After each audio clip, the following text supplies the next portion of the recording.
My life in the city is so different than my life in my country place, but I love my neighborhood here and my neighbors. Charm City is charming in many places, and springtime is one of my favorite times to walk down the street. Otis, you ready for a walk? Oh yeah, here we go.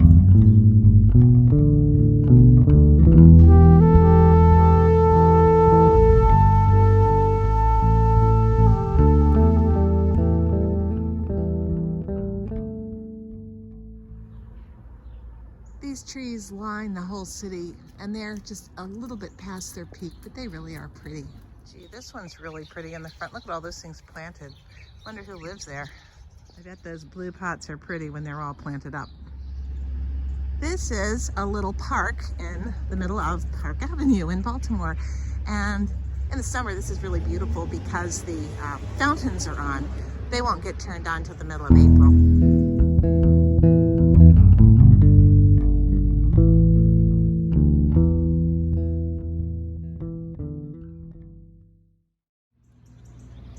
I think in another week, all of these glorious trees will be out in full flush. You probably think it's kind of weird to have a porta potty in front of a church. However, that's a building that has been empty for a while and decommissioned as a church and is being turned into housing, apartments. For a long time, a lot of the bigger buildings in this neighborhood and other neighborhoods in Baltimore have been repurposed for housing and condos and apartments. This is actually the old Quaker school. One of the great things about Baltimore, like many cities, it's a city of neighborhoods, and the neighborhood I live in is really close-knit. People know each other and look out for each other. It's a very diverse community and a very old historic community. So as you walk through the neighborhood, you actually see blue plaque historic markers of all the people who've lived here. People like Woodrow Wilson, all kinds of scientists, people who are working on different pioneering public health. So it's kind of cool. Here's another one of the fountains. It sadly is not on yet, but it will be soon. One of the reasons this neighborhood is so pristine and nice is that it is actually the first neighborhood in the country to have been designated a National Historic District. In the early 60s, as soon as the law was passed in 1965, a group of neighbors got together to save the neighborhood because it was about to be plowed down to become a tangle of interstates. This happened in a lot of places in this country. Well, some folks can't imagine living in a city like this and living shoulder to shoulder, especially people where I live in Virginia.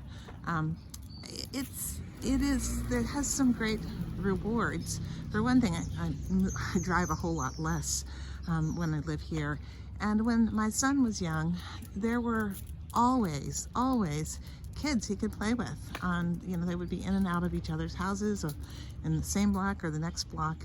And it was a really nice way to have a very social kind of life as a young child. He got a biscuit. He's all happy. Yeah, he sees his old friends. Yeah.